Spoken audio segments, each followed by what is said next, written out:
The shock of the new, an exploded moment of the consternation and confusion turning into recognition and excitement that I experienced on seeing my first solar farm.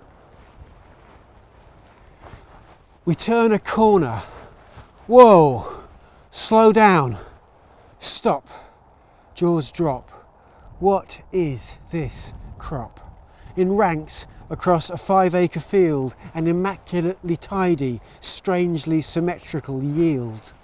The first half second, the nimby in me stirs, the nimby brain whirrs, it sees dark wafers, on guard, sees Darth Vader's business card. The unprepared brain, no clues, no hints, sees an angle-poise posse of glossy, super-intelligent plank life, sees alien invasion, the first wave of frighteningly disciplined after-dinner mints.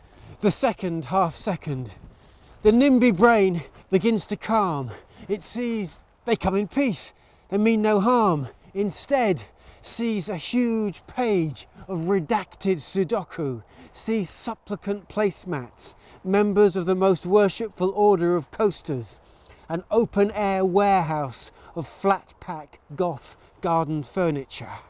The first half of the second, a light begins to dawn. My skin begins to tingle as I apprehend their angle is the optimum to catch the sun. And then I see synchronized sunbathers, expectant rectangles, oblongs of elegance in their very element, siphoning off the sunshine, creaming off the crop of sunbeams. The second half of the second, I say hooray for the array who, with silent simplicity, turn light to electricity, dismay into delight.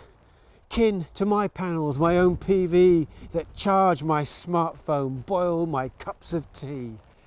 And then I reach epiphany and see a choir of angles in a cathedral of stained dark windows, deep as ink, sacred insatiables whose job it is to drink in radiance.